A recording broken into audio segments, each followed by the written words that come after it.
Mothership.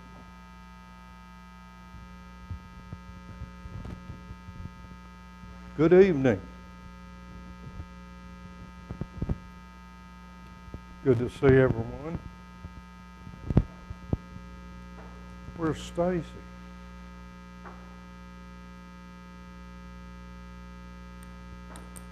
You need to find her. Huh? Oh.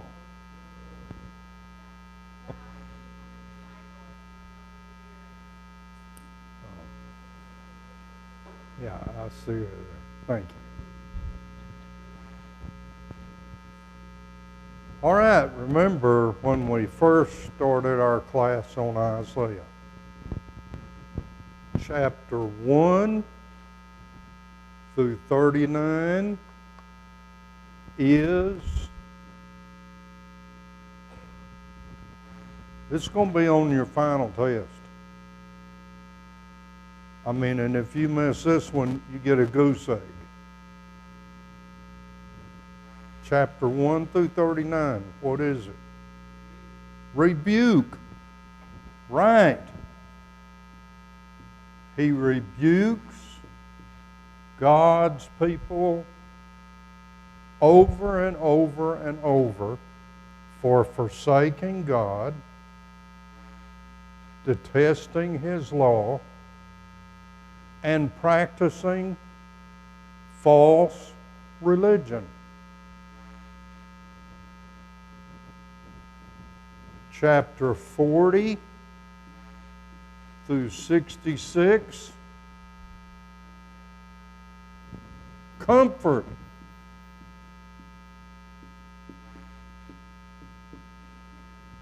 Now, in 1 through 39, this was written during the early days of Isaiah's ministry. And he is describing what is going on in his lifetime. But when you get to chapter 40 through 66, he is prophesying Stacy. He is prophesying about what is going to happen in the future.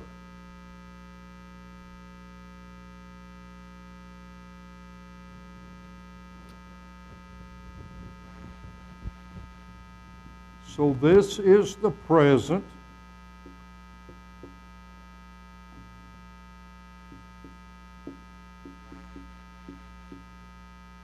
Now, how could he know what was going to happen in the future?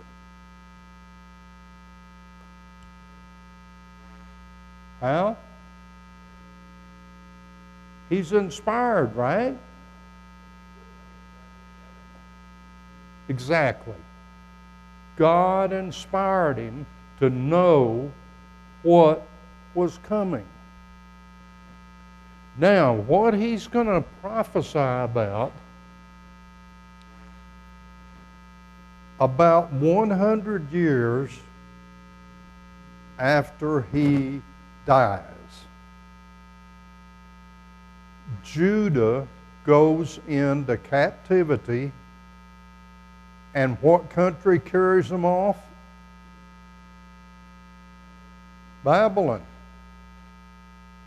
Babylon carries them off in 586 BC. So that's about 100 years after Isaiah has already died. So he's writing these chapters to comfort those people in the future. To comfort those people. Why do they need comfort?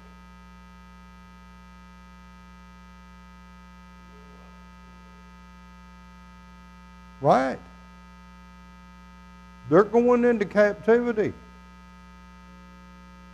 The temple's destroyed. The wall the main defense of an ancient city, is gone. Their whole way of life is gone. The priesthood has gone because all of the records are destroyed. So everything is destroyed. They're in a foreign land. They are slaves to the Babylonians. They are ridiculed. They are mocked. Their God is ridiculed and mocked. So he's giving them comfort during these horrible, horrible times. Look at chapter 40, verse 1.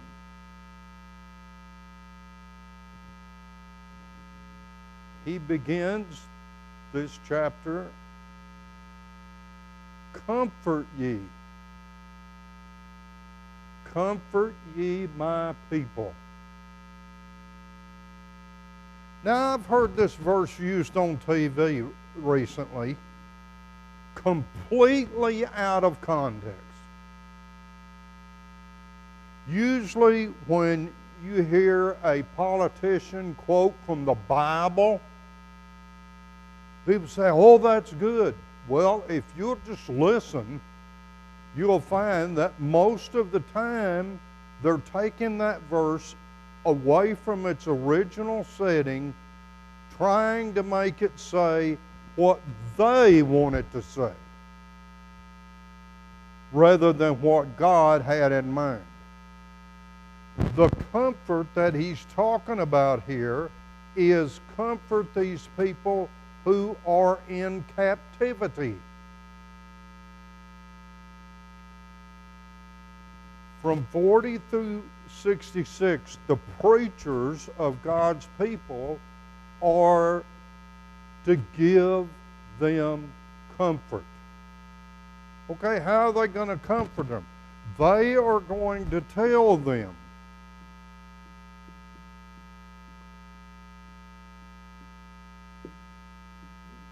deliverance is coming. Now, they're in this foreign country, the most powerful country in the world. I mean, it looks like they're there for life. There's no temple, no sacrifices being made for their sins. Everything is in upheaval. They are persecuted, hated, despised. Their God is blasphemed. So it looks like this is the way it's going to be. But you are to explain to them there is going to be deliverance from who? Who's going to deliver them? There's only one person who can. God. God is going to, they are in such a fix, and it's because of their own sins. This didn't just happen. It's because of their own sins they are in captivity. But God is wanting them to know there is going to be deliverance. Now here's what you have to be careful as you read these chapters, which preachers on TV seem to completely disregard context or anything like that. But you have to keep in mind what's going on here. Deliverance is going to come in two forms. Number one, they are going to return from captivity.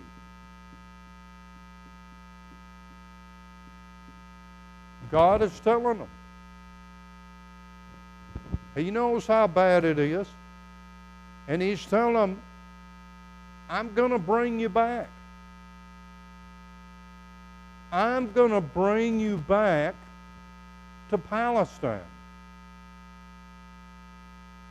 Now, in the ancient world, when Babylon carried you off to their country, you didn't come back.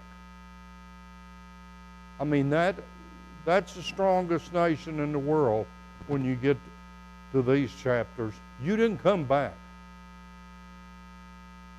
You're going to die there. In isolation, persecution, that's it. But God says, not this time. I am going to bring you back from captivity. There is going to be a remnant, which means a smaller number out of a larger number. I'm going to bring a remnant back from Babylon to Palestine. And from this remnant, who's going to come? The Messiah.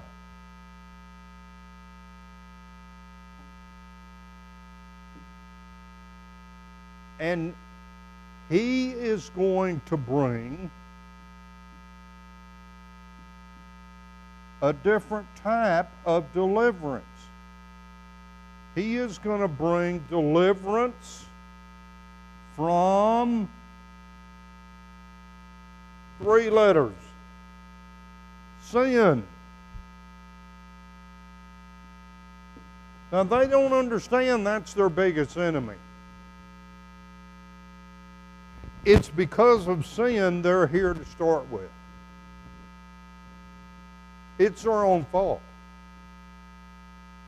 Did they deserve it? Yes. I've seen people on their deathbed from smoking cigarettes and from alcohol. I've watched them die. And I've seen 2 different reactions. One person could just turn their nose up and walk out of the room and says, well, that's what they deserved.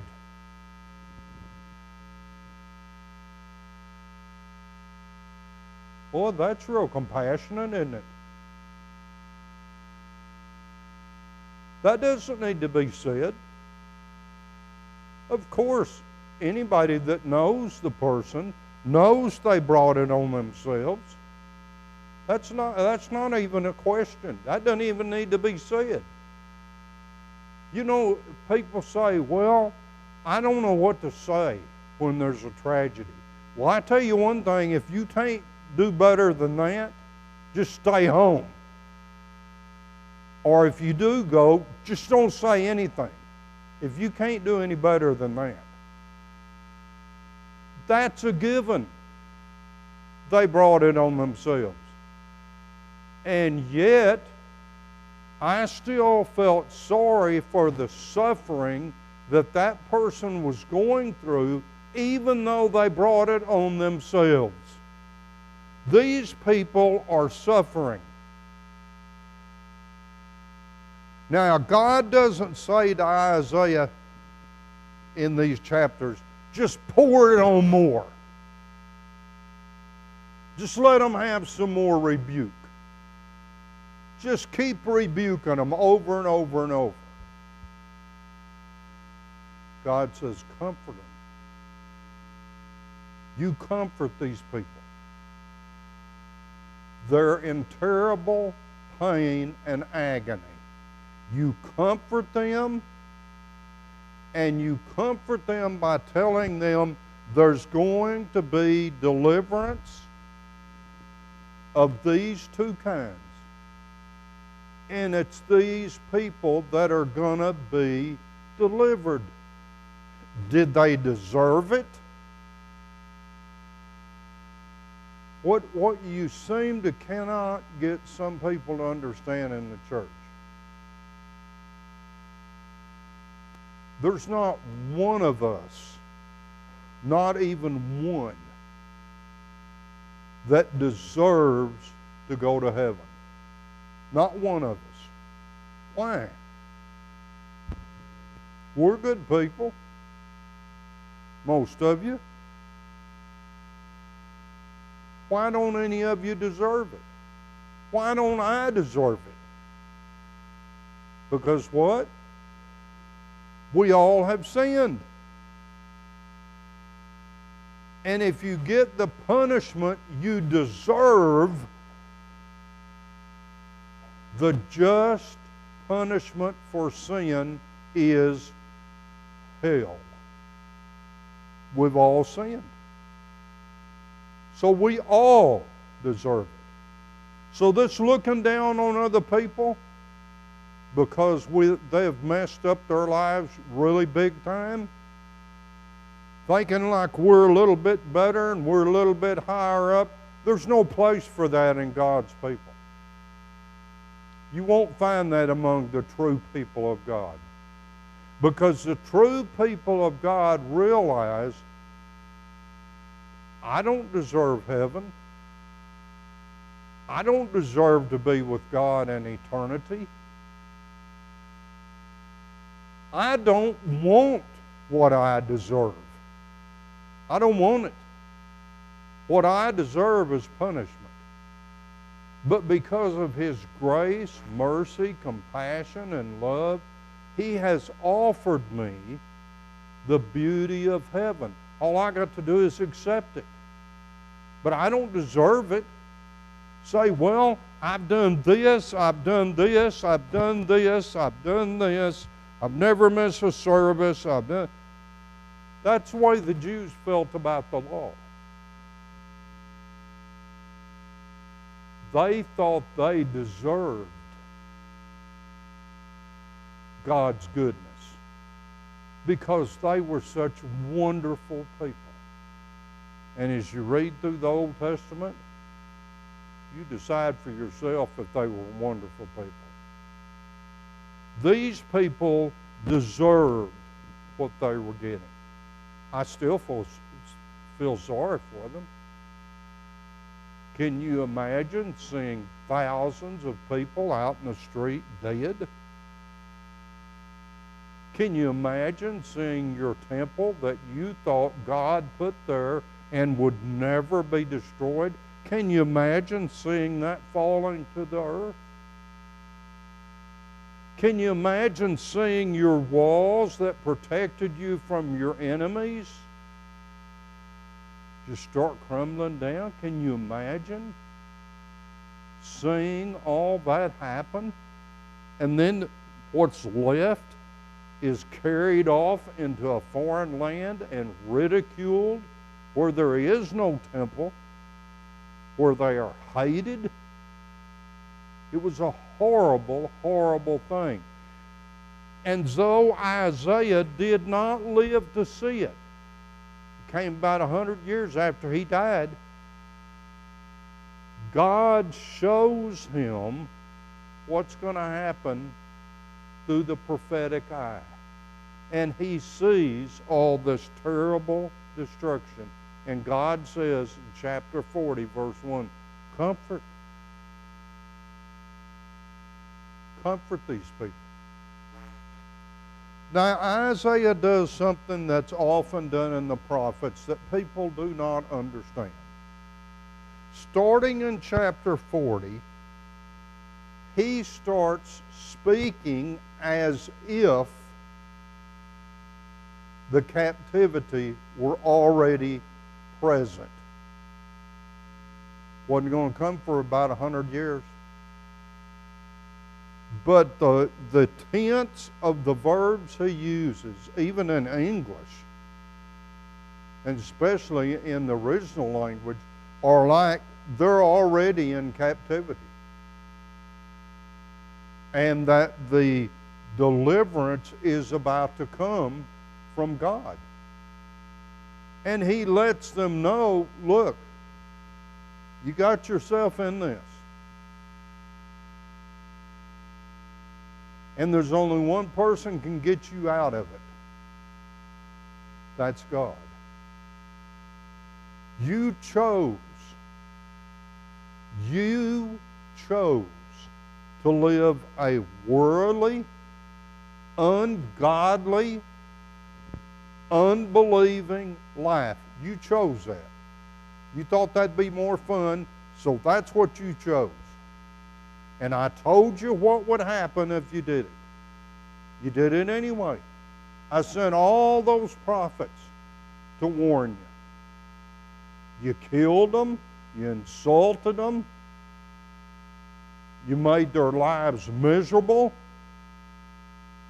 And they were telling you the truth. I warned you over and over. And yet, you wanted the world. You got it. So now, you're going to reap exactly what you have sown your whole life.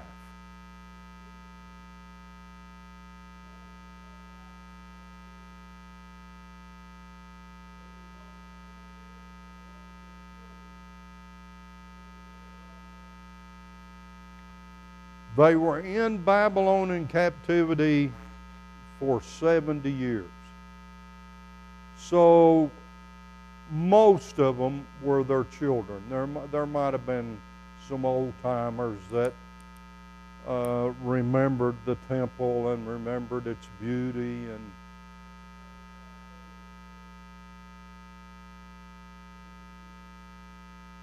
no, it really doesn't go into a lot of detail. Now we're told who led their return. There were actually 3 different returns. And what people don't understand, there were so many Jews, there were actually 3 carryings away. And there were 3 returns. And so they are being persecuted in such an ungodly way. Isaiah is told, comfort them. Look in chapter 40.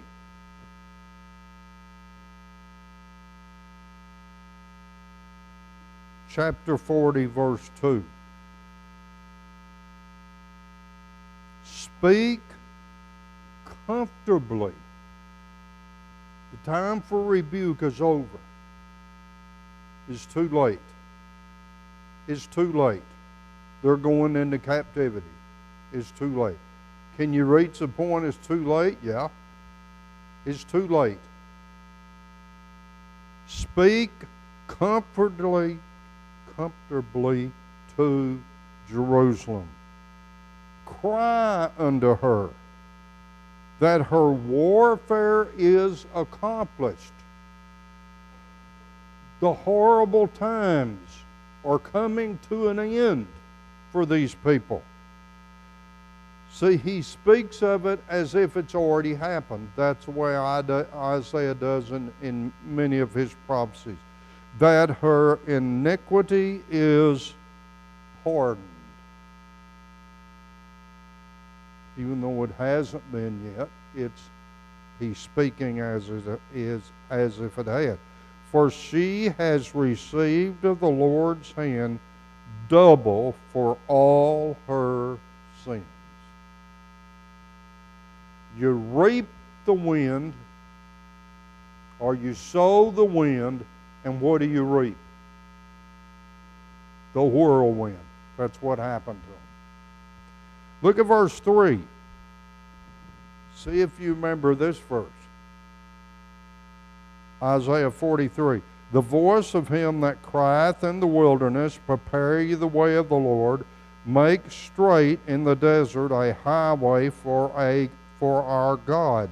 Every valley shall be exalted, every mountain and hill shall be made low, the crooked shall be made straight, and the rough places plain. And the glory of the Lord shall be revealed, and all flesh shall see it together, for the mouth of the Lord has spoken it. Now, here's the deal. Here's what he is talking about. Return from captivity. But this prophecy has a dual fulfillment. Look at Matthew chapter 3.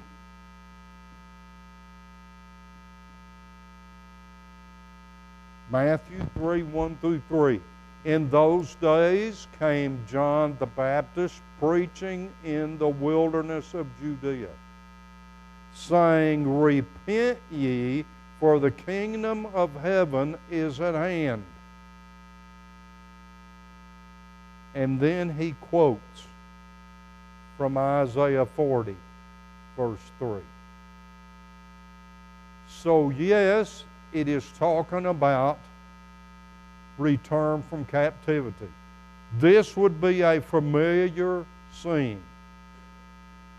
Dignitaries, when they went into a foreign land, would have this great group of people that would go out and clear the land, make bridges, make everything smooth, because the king's going to go over that road. And you know, we don't want his chariot to hit a rock, and he might get bumped a little bit. So we clear all the way for these dignitaries. That's the way they did it back then. So they would know exactly what he's talking about. But this is for God, because God is going to return with these people from captivity. But the way's got to be prepared. And then it's ultimately fulfilled in John the Baptizer, who prepared the way for the Messiah. Right? And that's what it's talking about in Matthew 3, 1 through 3. In those days came John the Baptist. He's preparing the way for Christ in verse 3. Now, when you explain to people that parts of Isaiah are figurative, here's what you get from the premillennialists. Well, I take the Bible literally. That sounds good to some people. Sounds, well, I won't tell you how it sounds to me, you know. So John the Baptist in Matthew 3, verse 3, was a road worker, making the road for Jesus, physically cutting down trees and making a road.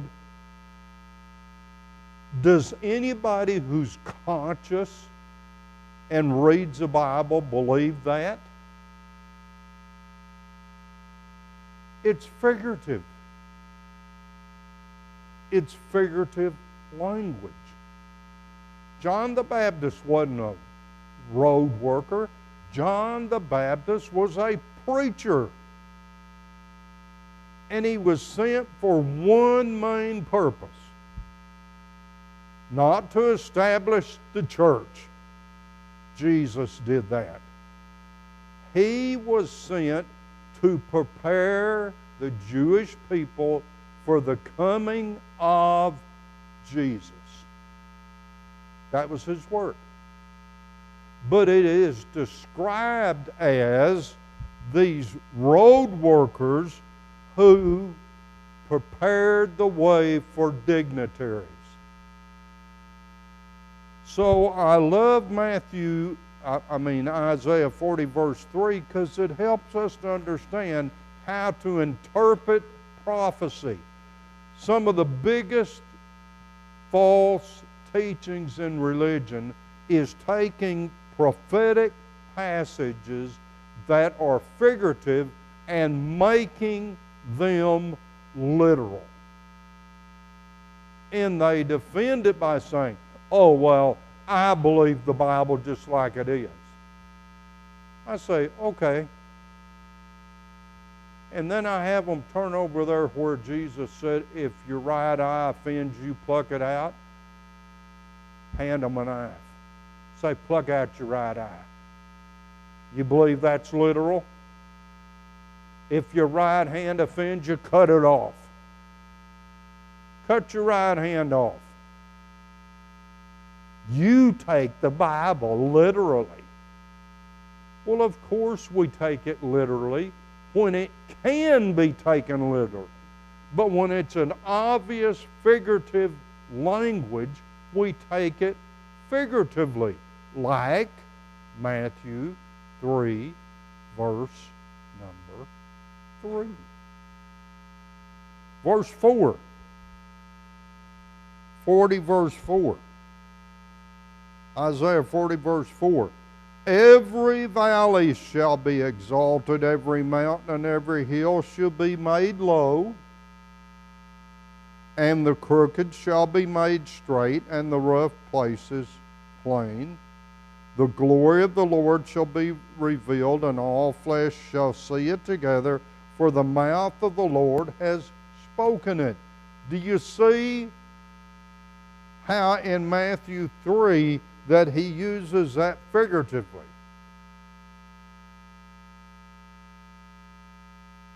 John was not a road worker making $15 an hour or whatever they make. He wasn't doing that. He was preaching. He was getting people ready for Christ. So he was getting them ready for deliverance. But not deliverance from captivity, deliverance from sin. Look at Colossians 1:13. This makes it clear. Colossians 1:13. Need Stacy to write it. That's an O. Colossians 1:13. What has God done? He has delivered us from the power of darkness, and He has translated us into the kingdom of His dear Son. Translated means to transfer. God's going to translate these people from captivity, from Babylon to Palestine. And that's looking forward to the time when He is going to deliver man from his sin, which is really our greatest enemy. It's not Red China or Russia or North Korea. Our greatest enemy is sin. All those other places, they can just kill the body, but sin can put you in hell. So that's your greatest enemy. Well, God can deliver us. Here's some people He did it to. He delivered them from the power of darkness. You see, darkness has power. It's powerful. It pulls us to come into its clutches. It's like a great monster pulling us in. We're delivered from the power of darkness, and God transfers us into the kingdom of His dear Son. Look at the next verse, verse 14. In whom we have redemption, the forgiveness of sins. That's our enemy. So this points to this. My deliverance from Satan.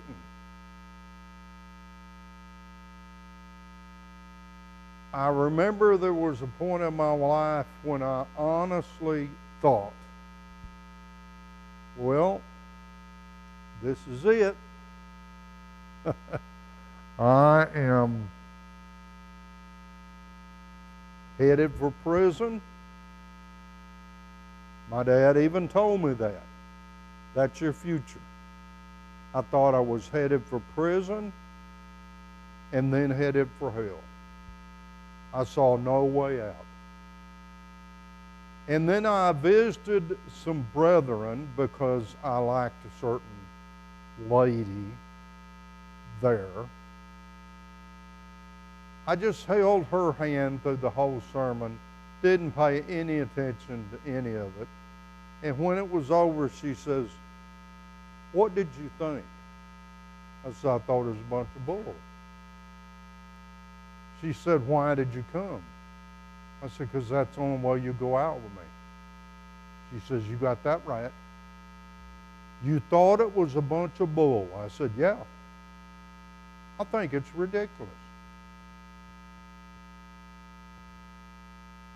And I didn't even listen for about a month. And then that preacher said something that made me mad because it contradicted what my mama taught me. And I decided, I'm smarter than that preacher. I'm going to get my Bible and I'm going to prove him wrong right up in his face. And I'm going to show these people they're teaching everybody wrong. And the more I studied, the madder I got. I'd take that Bible and throw it against the wall and I'd say, "These idiots can't be right." I resisted it with everything I had because I knew what my family would do if I accepted it. But finally one day I said, "You know what? I'm either going to do what my mama tells me or what God tells me. And this is what God tells me." And I called my mother and told her. And you know what she said? Well, I can't say the first few words. And she was at work. She says, "Can you wait a while?" And I said, "I've been waiting. This is what I'm going to do. I'm going to do it tonight at 7 o'clock. I'd like you to be there." "Okay, Hal, well, goodbye." And she came. She didn't like it, but she came. And so I finally understood I could be delivered from sin. I didn't have to be like everybody else. I didn't have to be like everybody else that was headed for hell. I didn't have to. I thought that was just it. These people thought it was over. There's no way we're going to get out of here. We're in captivity. God says, "I'm going to bring you home." And in the next verse, he explains, the voice said, "Cry." And he said, "What shall I cry?" That's a good question. All flesh is as grass, and all the goodliness thereof is the flower of the grass. The grass withereth, the flower fadeth, because the Spirit of the Lord bloweth upon it. Surely the people is grass. The grass withers, the flower fadeth, but the word of our God shall stand forever. You can count on this. It's the Word of God. It'll be here forever. Thank you.